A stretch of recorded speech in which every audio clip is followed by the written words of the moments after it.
നമ്മുടെ ചാനൽ കണ്ടുകൊണ്ടിരിക്കുന്ന എല്ലാവർക്കും നമസ്കാരം. കഴിഞ്ഞ എപ്പിസോഡിൻ്റെ അവസാനത്തിൽ വൈക്കിങ്സ് എല്ലാവരും യുദ്ധത്തിന് സജ്ജമായിട്ട് ദൂരത്തിൽ നിന്ന് പാരീസിനെ ഇങ്ങനെ നോക്കുകയാണ്. ഇപ്പോൾ ഒരു വലിയൊരു യുദ്ധം തന്നെ നടക്കാൻ പോവാണ്. ഇതിനുശേഷം ഇനി അടുത്ത് എന്താണ് സംഭവിക്കാൻ പോകുന്നത് എന്നുള്ളതൊക്കെ നമുക്ക് നോക്കാം. Viking season 3 episode 8 to the gates. തുടക്കത്തിൽ തന്നെ റാഗ്നർ, റോളോ, ബിയാൻ ഇവരെല്ലാവരും കൂടെ കുറേ വൈക്കിംഗ് പടയാളികളൊക്കെ ആയിട്ട് കപ്പലുകളൊക്കെ എടുത്തിട്ട് അവരിങ്ങനെ പോയിക്കൊണ്ടിരിക്കുകയാണ്. പാരീസിൻ്റെ നദീമാർഗം പോയി ആക്രമിക്കാനായിട്ട്. ഫ്ലോക്കി ഇങ്ങനെ പാരീസിൻ്റെ മതിൽ ചുമരുകളുടെ മുകളിൽ കയറാനായിട്ട് കുറേ ഏണികളൊക്കെ ഉണ്ടാക്കിയിട്ടുണ്ട്. അതെല്ലാം എടുത്തിട്ട് ഇവരിങ്ങനെ പോകും. ഒരു വശത്ത് ഇവരെല്ലാവരും കൂടെ ഇങ്ങനെ പോയിക്കൊണ്ടിരിക്കുകയാണ്. വേറൊരു വശത്ത് പാരീസിൻ്റെ നദിയിൽ നിന്ന് അവരുടെ രാജ്യത്തേക്ക് പോകാനായിട്ടൊരു പാലമുണ്ട്. ആ പാലം വഴി പോയി ആക്രമിക്കാനായിട്ട് ലഗാത്ത, കാൾഫ്, എർലൻഡർ ഇവരെല്ലാവരും പിന്നെ കുറച്ച് വൈക്കിംഗ് പടയാളികളുമായിട്ട് ഇങ്ങനെ പോകും. നോർത്ത് പാരീസിൻ്റെ കവാടത്തിൻ്റെ മുന്നിലോട്ട് വരുന്നത് കണ്ടതും പാരീസിലുള്ള ജനങ്ങളെല്ലാവരും ഭയന്ന് വിറച്ചിട്ട് അവരുടെ രാജ്യത്തിൻ്റെ ഉള്ളിലേക്ക് ഇങ്ങനെ ഓടിപ്പോകും. ഈ സൈന്യത്തെ നിയന്ത്രിക്കുന്നത് നമ്മുടെ സിംഗപ്പെണ്ണ ലഗാത്തയാണ്. എവിടെ കൗണ്ടോടോ അവർ എത്തിയിരിക്കുന്നു. നമ്മുടെ ഒരമ്പ് പോലും പാഴാവരുത്, എന്തൊക്കെ സംഭവിച്ചാലും അവർ നമ്മുടെ കവാടം അടുക്കരുത്, മനസ്സിലായല്ലോ എന്ന് പറഞ്ഞിട്ട് അങ്ങനെ പോകും. എവിടെ വൈക്കിങ്സിൻ്റെ കപ്പലുകൾ പാരീസിൻ്റെ മതിൽ ചുമരുകൾ നോക്കി നല്ല വേഗതയിൽ ഇങ്ങനെ വന്നുകൊണ്ടിരിക്കുകയാണ്. ഈ ആക്രമണത്തിൻ്റെ മുഴുവൻ ഉത്തരവാദിത്വവും ഫ്ലോക്കിക്കാണ് ഉള്ളത്. ഫ്ലോക്കിയുടെ നേതൃത്വത്തിലാണ്. ഇവരുടെ കപ്പലുകളൊക്കെ പാരീസ് നോക്കി ഇങ്ങനെ വരുന്നത് ദൂരത്തിൽ നിന്ന് പ്രിൻസസ് ഗിസ്ല കാണും. കൗണ്ടോടോ പിന്നെ എന്തൊക്കെ സംഭവിച്ചാലും നമ്മളിന്ന് വിജയിച്ചിരിക്കും എന്ന് പറഞ്ഞിങ്ങനെ നിൽക്കുകയാണ്. പാളത്തിൻ്റെ അവിടെ ലഗാത്തയുടെ നേതൃത്വത്തിലുള്ള വൈക്കിംഗ് യോദ്ധാക്കൾ എല്ലാവരും ഒരു വലിയൊരു കവചം പോലുള്ള സംഭവം ഉണ്ടാക്കിയിട്ട് ആ പാളത്തിൻ്റെ അവിടെ കൊണ്ടുവയ്ക്കും. ആ കവചത്തിൻ്റെ ഉള്ളിൽ കൂടെ കുറേ യോദ്ധാക്കളെ കൂടി ഒരു വലിയൊരു മരത്തടി മുറിച്ചുകൊണ്ട് ഇങ്ങനെ വരും. ഇതൊക്കെ എന്തിനാണെന്ന് പറഞ്ഞാൽ നിങ്ങൾക്ക് തന്നെ നന്നായിട്ട് അറിയാം. ആ മരത്തടി ഉപയോഗിച്ച് പാരീസിൻ്റെ കവാടത്തെ പൊളിക്കാനായിട്ടാണ് ലഗാത്തയും അവളുടെ സൈന്യവും മെല്ലെ മെല്ലെ ഇങ്ങനെ മുന്നേറിക്കൊണ്ടിരിക്കുകയാണ്. ഫ്ലോക്കിയുടെ ആജ്ഞയ്ക്കായി ഇങ്ങനെ കാത്തിരിക്കുകയാണ്. അപ്പോൾ പാരീസിൽ ഇങ്ങനെ നന്നായിട്ട് ഇങ്ങനെ മണി മുഴങ്ങാൻ തുടങ്ങും. എന്തെങ്കിലുമൊക്കെ ഒരു അപകടം വന്നാൽ ക്രിസ്ത്യാനികൾ ഇതുപോലെ ഇങ്ങനെ മണിയടിക്കും. ഇവിടെ കപ്പലുകളും യോദ്ധാക്കളും പാരീസിൻ്റെ ചുമരുകളുടെ അടുത്തെത്തി പാരീസിൻ്റെ നിർമ്മിതിയും ഭംഗിയും കണ്ട് ബിയാൻ ഇങ്ങനെ ഞെട്ടി നിൽക്കുകയാണ്. അപ്പോൾ ഫ്ലോക്കി ശങ്കെടുത്ത് ഊതിയിട്ട് ഇങ്ങനെ ആജ്ഞ കൊടുക്കും. അപ്പോൾ തന്നെ കവാടത്തിൻ്റെ മുൻപിൽ യുദ്ധം തുടങ്ങി. പാരീസിൻ്റെ സൈനികർ ചുമരിൻ്റെ മുകളിൽ നിന്ന് മറഞ്ഞിരുന്ന് ഇവരിങ്ങനെ അമ്പ് ചെയ്തുകൊണ്ടിരിക്കുകയാണ്. കുറേ വൈക്കിംഗ് സൈനികരൊക്കെ ഇങ്ങനെ വീരമരണമാവും. പക്ഷേ എന്നാലും അവരിങ്ങനെ മുന്നോട്ട് ഇങ്ങനെ കയറി പോയിക്കൊണ്ടിരിക്കും. ആ മരത്തടി കൊണ്ട് പാരീസിൻ്റെ കവാടത്തെ ഇങ്ങനെ ഇടിച്ചുകൊണ്ടിരിക്കുകയാണ്. ആ കവാടം ഇങ്ങനെ മെല്ലെ മെല്ലെ ഇങ്ങനെ പൊളിഞ്ഞുകൊണ്ടിരിക്കുകയാണ്. ഇവരിങ്ങനെ ചെയ്തുകൊണ്ടിരിക്കുന്നത് കവാടത്തിൻ്റെ മറുവശത്തുള്ള സൈനികരും പിന്നെ കൗണ്ടോടോയും കാണും. അപ്പോൾ തന്നെ കൗണ്ടോടോ കവാടത്തിന് താങ്ങു കൊടുക്കുക എന്ന് പറയും. അപ്പോൾ തന്നെ രണ്ട് സൈനികർ വന്നിങ്ങനെ താങ്ങു കൊടുക്കും. എവിടെ ഫ്ലോക്കിയുടെ സൈന്യം പാരീസിൻ്റെ ചുമരിൻ്റെ അടുത്തെത്തി ഇങ്ങനെ നിൽക്കുകയാണ്. എല്ലാവരും കൂടെ ഫ്ലോക്കി നിർമ്മിച്ച ഏണിയെടുത്ത് ആ ചുമരുകളുടെ മുകളിൽ വയ്ക്കും. ഇവർ നാലായിട്ട് പിരിഞ്ഞിങ്ങനെ ചുമരിൽ ഇങ്ങനെ കയറാനായിട്ട് നിൽക്കുകയാണ്. റാഗ്നർ, റോളോ, ബിയാൻ, ഫ്ലോക്കി ഇവരെല്ലാവരും കൂടെ ഇവരിങ്ങനെ മതിൽ ചുമരുകളുടെ മുകളിൽ ഇങ്ങനെ കയറിക്കൊണ്ടിരിക്കുമ്പോൾ മുകളിൽ നിന്ന് പാരീസിൻ്റെ സൈനികർ ഇവർ വളരെ സുലഭമായിട്ട് തന്നെ ആ വൈക്കിംഗ് പോരാളികളെയൊക്കെ ഇങ്ങനെ അമ്പ് ചെയ്യും. അതിൽ തന്നെ കുറേ വൈക്കിംഗ് യോദ്ധാക്കളും പോരാളികളും എല്ലാവരും ഇങ്ങനെ വീരമരണമാവും. ഇവിടെ ലഗാത്തയുടെ സൈന്യം ആ കവാടം തുറക്കാനായിട്ട് ഇങ്ങനെ ശ്രമിച്ചുകൊണ്ടിരിക്കുകയാണ്. ഇനിയും 10 തവണ അടിച്ചു കഴിഞ്ഞാൽ ആ കവാടം തുറക്കുമെന്ന് തോന്നുന്നു. പക്ഷെ എന്നാൽ കാൾഫ് വന്ന് തടഞ്ഞിട്ട് പറയും, നിർത്തൂ, എർലൻഡറിൻ്റെ സാധനങ്ങൾ കൊണ്ടുവരൂ എന്ന് പറയും. എർലൻഡർ എന്തോ ഒരു പുതിയൊരു സാധനം കൊണ്ടുവന്നിട്ടുണ്ടെന്ന് തോന്നുന്നു. ഒരു വലിയൊരു കമ്പി ഈട്ടി പോലെ അതിനെ ഇങ്ങനെ മേലെ വെച്ച് അതിനിങ്ങനെ അടിച്ചുകൊണ്ടിരിക്കും. എവിടെ റാഗ്നറിൻ്റെ സൈന്യം ഫ്ലോക്കി ഉണ്ടാക്കിയ ഏണിയിൽ കൂടെ ഇങ്ങനെ കയറിക്കൊണ്ടിരിക്കുകയാണ്. ഈ അവസ്ഥ ഇനിയും കുറച്ചു നേരം തുടർന്ന് കഴിഞ്ഞാൽ കുറച്ച് സമയത്തിനുള്ളിൽ തന്നെ വൈക്കിംഗ് യോദ്ധാക്കൾ എല്ലാവരും രണ്ട് ഭാഗത്തു നിന്ന് പാരീസിൻ്റെ ഉള്ളിലേക്ക് കടക്കും, പാരീസിനെ കൈപ്പറ്റും. ഇവിടെ ഇങ്ങനൊരു വലിയൊരു യുദ്ധം നടന്നുകൊണ്ടിരിക്കുമ്പോൾ പാരീസിൻ്റെ എംപറർ ചാർലസ് ഇങ്ങനെ മുഖം മൂടിയിട്ട് ഇങ്ങനെ വെറുതെ ഇരിക്കുകയാണ്, ഭയന്ന് വിറച്ചിട്ട്. പക്ഷെ അദ്ദേഹത്തിൻ്റെ മോൾ അങ്ങനെ വെറുതെ ഇരിക്കില്ല. അവളൊരു കാര്യം ചെയ്യും. ഇപ്പോൾ ഒരു പ്രീസ്റ്റ് വന്നൊരു പതാക കാണിച്ചിട്ട് ഇത് ഓറിഫ്ല സെൻറ്റ് ഡെനീസിൻ്റെ വിശുദ്ധ പതാകയാണ്, അദ്ദേഹത്തിൻ്റെ രക്തത്തിൽ കുതിർത്തെടുത്ത മുക്കി വെച്ചൊരു പതാകയാണ്. അപ്പ ഗിസ്ല രക്തസാക്ഷിയുടെ രക്തമോ? അതെ, ഈ പതാക അപ്പോൾ പാരീസിനെ സംരക്ഷിക്കും എന്ന് പറഞ്ഞ് ആ പതാകയും എടുത്തിട്ട് ഗിസ്ല ഇങ്ങനെ ഓടിപ്പോയി ബിഷപ്പിനോട്, ഇത് സെൻറ്റ് ഡെനീസിൻ്റെ ഓറിഫ്ലയുടെ രക്തത്തിൽ കുതിർത്തെടുത്ത വിശുദ്ധ പതാകയാണ്, അനുഗ്രഹിക്കൂ, വിശുദ്ധ ജലം തെളിയിക്കൂ എന്ന് പറയും. അപ്പോൾ തന്നെ ബിഷപ്പും ഇങ്ങനെ അനുഗ്രഹിക്കും. വൈക്കിങ്സ് എല്ലാവരും പാരീസിൻ്റെ ചുമലിൽ കയറി അവരുടെ സൈനികരെ എല്ലാവരും ഇങ്ങനെ കൊന്ന് തള്ളിക്കൊണ്ടിരിക്കുകയാണ്. ഇതെല്ലാം അവിടെ നിന്ന് ഇങ്ങനെ കണ്ടുകൊണ്ടിരിക്കുന്ന കൗണ്ടോടോയും പ്രിൻസസ് ഗിസ്ല പതാക എടുത്ത് അനുഗ്രഹിക്കാനായിട്ട് കൊണ്ടുപോയില്ല. ആ പതാക ഇപ്പോൾ എടുത്തുകൊണ്ട് വന്നിട്ട് ഇങ്ങനെ കത്തും. പോരാളികളെ, പാരീസിൻ്റെ മക്കളെ, ഇത് ഓറിഫ്ലാമിൻ്റെ പതാകയാണ്, സാൻ ഡാനിയ രക്തത്തിൽ കുതിർത്തെടുത്ത പതാക, ഫ്രാങ്കിയുടെ പടക്കൊടി. ദൈവത്തിൻ്റെ പോരാളികളെ, ഈ പരിശുദ്ധ പതാക നമ്മുടെ കയ്യിൽ ഉള്ളിടത്തോളം കാലം ഒരു തരി മണ്ണ് പോലും നമ്മൾ ശത്രുക്കൾക്ക് വിട്ടുകൊടുക്കില്ല. പോരാളികളെ, കരുണയുടെ കണ്ണടയ്ക്കൂ, ആക്രമിക്കൂ, യുദ്ധത്തെ വെല്ലുവിളിച്ച് ചെയ്യൂ എന്ന് പറയും. ഇത് കേട്ടതും പാരസിന്റെ സൈനികർക്ക് ഒരു ദേശഭക്തിയും പ്രചോദനവും ഊർജ്ജവും ആവേശവും എല്ലാം വരും. യുദ്ധത്തിൽ പാരസിന്റെ സൈനികർ ഭയങ്കരമായിട്ടും തിരിച്ചടിക്കും. അവരവരുടെ എതിരികളെ ഒരാളെ പോലും ബന്ദികളായിട്ട് പോലും പിടിക്കില്ല. എല്ലാവരും ഇങ്ങനെ വെട്ടിക്കൊന്ന് തള്ളിക്കൊണ്ടിരിക്കുകയാണ്. മുകളിൽ കയറിക്കൊണ്ടിരിക്കുന്ന വൈക്കിംഗ് പടയാളികളെ എല്ലാവരും ഇങ്ങനെ കൊന്ന് തള്ളി ഇങ്ങനെ വെട്ടിക്കൂട്ടിയിട്ട് ഇങ്ങനെ കൂമ്പാരമാക്കും. ഇതേ സമയത്ത് ഇപ്പോഴാണ് ലഗാത്തയുടെ പോരാളികൾ 2 ഓട്ട തന്നെ ഇട്ടിരിക്കുന്നത്. ഇപ്പോഴും ആ കവാടം തുറന്നിട്ടില്ല. ഇപ്പോൾ 2 ഓട്ട ഉണ്ടാക്കി ആ ഈട്ടിയിൽ ഇങ്ങനെ കയറ് കെട്ടിയിട്ട് ആ ഈട്ടിയിലെ കയർ ഇങ്ങനെ എടുത്തിട്ട് പോയി 2 കുതിരയുടെ മേലെ കെട്ടി ആ കുതിര ഇങ്ങനെ ഓടിക്കഴിഞ്ഞാൽ പാരിസിന്റെ കവാടം തുറക്കില്ല, പക്ഷെ പൊളിഞ്ഞു പോകും എന്നാണ് ഇവരൊക്കെ വിചാരിച്ചുകൊണ്ടിരിക്കുന്നത്. ഇപ്പോൾ 2 കയറെടുത്ത് ആ ഈട്ടിയിൽ കെട്ടിയിട്ട് ആ കയറെടുത്ത് ഈ ഭാഗത്തുള്ള കുതിരയുടെ മേലെ കെട്ടണം. ഇപ്പോൾ ആ കയറെടുത്ത് ഇങ്ങനെ ഓടിക്കൊണ്ടിരിക്കും. അങ്ങനെ ഓടിക്കൊണ്ടിരിക്കുമ്പോൾ പാരിസിന്റെ സൈനികർ ചുമരിൻ്റെ മുകളിൽ നിന്ന് ഇങ്ങനെ അമ്പ് ചെയ്യും. അങ്ങനെ അമ്പ് ചെയ്യുമ്പോൾ അതിൽ തന്നെ കുറേ വൈക്കിംഗ് പോരാളികളൊക്കെ ഇങ്ങനെ വീരമരണമാവും. ഇപ്പോൾ എങ്ങനെയൊക്കെയോ ആ കുതിരയിൽ കെട്ടി ഇപ്പോൾ ആ കുതിരയും ഇങ്ങനെ വലിച്ചുകൊണ്ടുപോകും. പക്ഷേ എന്നാലും പാരിസിന്റെ കവാടം തുറക്കില്ല. ഇപ്പോൾ വൈക്കിങ്സ് യോദ്ധാക്കൾ എല്ലാവരും കൂടെ പിടിച്ച് ആ കാറിൽ പിടിച്ച് ഇങ്ങനെ ശക്തിയായിട്ട് നന്നായിട്ട് വലിക്കും. അത്രയും നല്ല ബലത്തിലാണ് പാരിസിന്റെ കവാടം ഉള്ളത്. ഇവിടെ ഫ്ലോക്കിയുടെ നേതൃത്വത്തിൽ റാഗ്നറിന്റെ സൈനികർ തുടർന്ന് ആക്രമിച്ചുകൊണ്ടിരിക്കുകയാണ്. ഇപ്പം അവരൊരു വ്യൂഹം പ്രയോഗിക്കും. ഈ മണ്ണെണ്ണയില്ലേ അതെടുത്ത് ഫ്ലോക്കി ഉണ്ടാക്കിയ ആ ഏണിയുടെ മേലെ ഒഴിക്കും, എന്നിട്ട് കത്തിക്കും. ഇപ്പോൾ ഫ്ലോക്കി ഉണ്ടാക്കിയ ഏണി ഇങ്ങനെ കത്തും. ഒപ്പം തന്നെ കുറേ വൈക്കിംഗ് പോരാളികളും ഇങ്ങനെ കത്തിച്ചാമ്പലാവും. ഇത് കാണുന്ന ഫ്ലോക്കി ആണെങ്കിൽ നന്നായിട്ട് പേടിച്ച് സങ്കടപ്പെട്ട് ഫ്ലോക്കി അടുത്തുള്ള വേറൊരു ഏണിയുടെ അടിയിൽ പോയിട്ട് ഫ്ലോക്കി ഇങ്ങനെ ഒളിഞ്ഞിരിക്കും. ഫ്ലോക്കി ആണെങ്കിൽ ഇങ്ങനെ പേടിച്ച് ഇങ്ങനെ ഒളിഞ്ഞിരിക്കുന്നത് റാഗ്നറും ഇതെല്ലാം ഇങ്ങനെ കണ്ടുകൊണ്ട് തന്നെയാണ് ഇരിക്കുന്നത്. ലഗാത്തയുടെ പോരാളികൾ എവിടെ ഇരുന്ന് ഇങ്ങനെ കയറിൽ പിടിച്ച് ഇങ്ങനെ വലിച്ചുകൊണ്ടിരിക്കുകയാണ്. ഇപ്പോൾ പാരിസിന്റെ സൈനികർ മുകളിൽ നിന്ന് വലിയ വലിയ പാറക്കല്ലുകളൊക്കെ എടുത്തിടും ആ കവചത്തിന്റെ മേലെ. ഇപ്പോൾ ആ കവചത്തിൽ വലിയൊരു ഓട്ട വീഴും. ഇപ്പോൾ ആ ഓട്ട വഴി ഇങ്ങനെ അമ്പെയ്തതും അതിൽ തന്നെ കുറേ വൈക്കിംഗ് പോരാളികളൊക്കെ ഇങ്ങനെ വീരമരണമാവും. എങ്ങനെയൊക്കെയോ അവസാനം പട പൊരുതി പാരിസിന്റെ കവാടം തുറന്നു നോക്കിയതും ഇവർക്കാണെങ്കിൽ ഒരേ നെട്ടൽ. എന്താണെന്ന് വെച്ചാൽ ആ പാലത്തിലാണെങ്കിൽ ഒരു പാരിസിന്റെ സൈനികൻ പോലുമില്ല, ഒരാൾ പോലുമില്ല. ഇപ്പോൾ കാൾഫ മാത്രം ഇങ്ങനെ ആലോചിക്കും എന്താണ് ഇവിടെ ആരും തന്നെ ഇല്ലാത്തതെന്ന് പറഞ്ഞ്. പക്ഷെ മറ്റുള്ളവരെല്ലാവരും ഇങ്ങനെ കത്തിയിട്ട് ഇങ്ങനെ ആ പാലത്തിൽ കൂടെ ഇങ്ങനെ ഓടും. ആ പാലത്തിൻ്റെ അപ്പുറത്തും ഇതേപോലെ വേറൊരു വലിയൊരു കവാടവും കൂടിയുണ്ട്.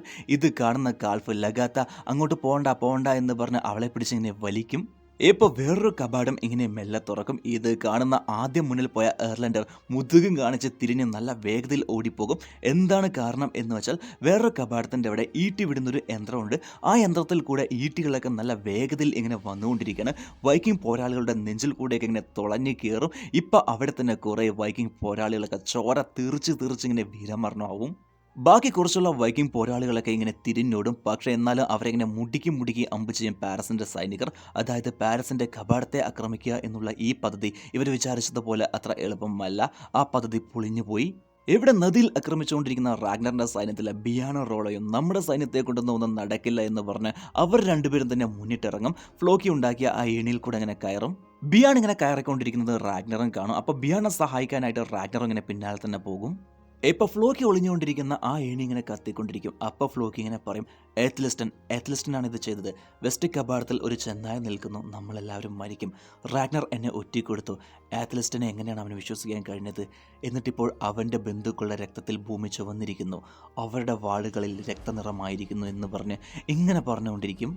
ഇവിടെ ഏണിയുടെ മുകളിൽ ഒരു വലിയ കോടാലി എടുത്ത് കയറിപ്പോയ റോളോ എപ്പോഴും പോലെ തന്നെ ഒരുമാതിരി വെറിയെടുത്തതുപോലെ പാരിസിന്റെ സൈനികരെ ഇങ്ങനെ വെട്ടി കൊന്ന് തള്ളിക്കൊണ്ടിരിക്കുകയാണ്. അതേപോലെ തന്നെ ബിയാനും റാഗ്നറും കയറിപ്പോയിട്ട് കുറേ സൈനികരെ ഇങ്ങനെ വെട്ടി കൊല്ലും. ഇതെല്ലാം അവിടെ നിന്ന് പ്രിൻസസ് ഗിസ്ലയും കൗണ്ട് ഓഡോയും കാണും. ഇപ്പൊ ഗിസ്ല ഇങ്ങനെ റോളോനെ തന്നെ ഇങ്ങനെ നോക്കും. ആരാണ് ഇവൻ ഒറ്റയ്ക്ക് നിന്ന് ഇങ്ങനെ പൊരുതിക്കൊണ്ടിരിക്കുന്നത് എന്ന് പറഞ്ഞ് ഗിസ്ല ഇങ്ങനെ തന്നെ നോക്കിയതും റോളോ ഇങ്ങനെ തിരിച്ച് ഗിസ്ലയെ തന്നെ ഇങ്ങനെ നോക്കും. ഇപ്പൊ രണ്ടുപേരും അങ്ങോട്ടും ഇങ്ങോട്ടും നോക്കും.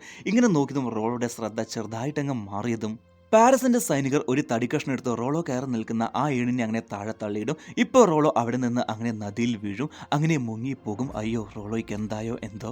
ഇപ്പോൾ ഇവിടെ റാഗ്നർ ഒറ്റയ്ക്ക് പൊരുതിക്കൊണ്ടിരിക്കുമ്പോൾ ഇപ്പോൾ റാഗ്നറിനെ നേരിടാനായിട്ട് 7 സൈനികർ ഇങ്ങനെ ഒരുമിച്ച് വരും. അവരെല്ലാവരും ഇങ്ങനെ റാഗ്നർ ഒറ്റയ്ക്ക് നിന്ന് ഇങ്ങനെ അടിച്ചുകൊണ്ടിരിക്കുമ്പോൾ ഇപ്പോൾ റാഗ്നറിന്റെ കണ്ണിൽ പാരീസിന്റെ നഗരം കാണാം. പാരീസ് നഗരം ആത്ലസ്റ്റൻ പറഞ്ഞതുപോലെ തന്നെ നല്ല ഭംഗിയുണ്ട്. ആ നഗരം ഇങ്ങനെ കൺകുളിർക്കെ കണ്ടുകൊണ്ടേയിരിക്കാം. റാഗ്നർ ഇപ്പോൾ ഇങ്ങനെ ആ നഗരത്തെ ഇങ്ങനെ നോക്കിക്കൊണ്ടിരിക്കുമ്പോൾ ഇപ്പോൾ പാരിസിന്റെ സൈനികർ റാഗ്നറിനെ അങ്ങനെ എടുത്തിട്ട് ചുമരിന്റെ മുകളിൽ നിന്ന് അങ്ങനെ താഴെ എറിയും. റാഗ്നർ ആണെങ്കിൽ അങ്ങനെ ആ ചുമരിൽ തട്ടി അങ്ങനെ താഴെ വീഴും. ശരീരത്തിൽ കൂടെയൊക്കെ നന്നായിട്ട് ഇങ്ങനെ ചോര വരും.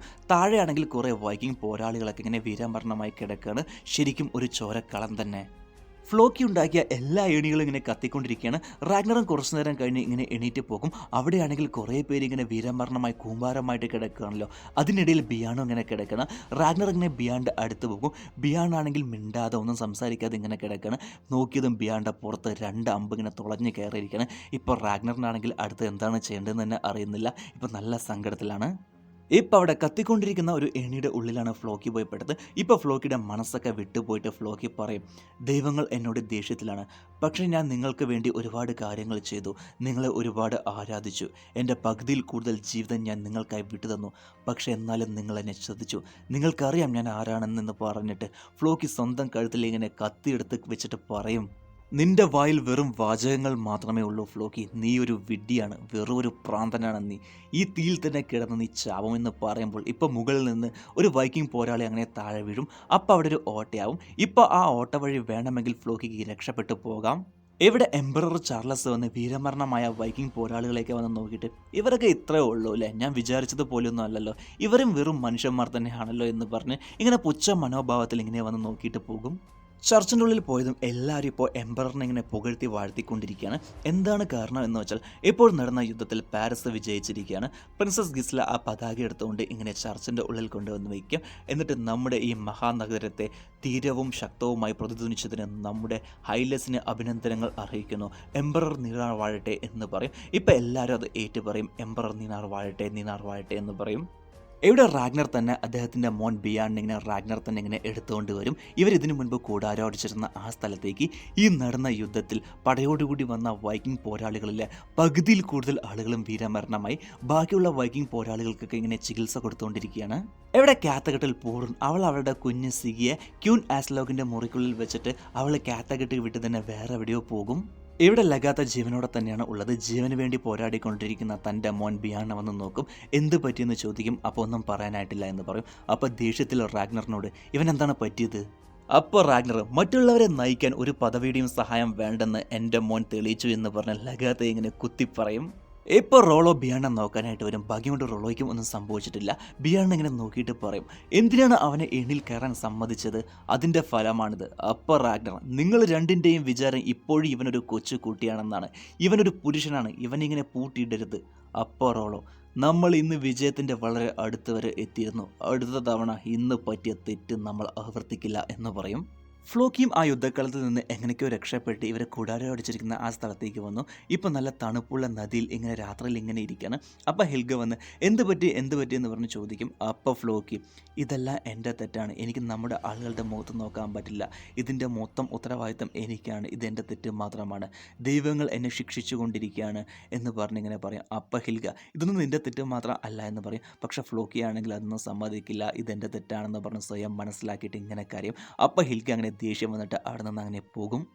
ലഗാത്ത ഇങ്ങനെ ഒറ്റയ്ക്കിരിക്കുമ്പോൾ കാൽഫ വന്ന് ഇങ്ങനെ എങ്ങനെയുണ്ടെന്ന് ചോദിക്കും. അപ്പം ലഗാത്ത, ഞാൻ ചത്തിട്ടില്ലടാ എന്ന് പറയും. അപ്പം കാൽഫ മെല്ലെ ലഗാത്തയുടെ അടുത്ത് വന്ന് ഇങ്ങനെ റൊമാൻറ്റിക് ആവാൻ നോക്കും.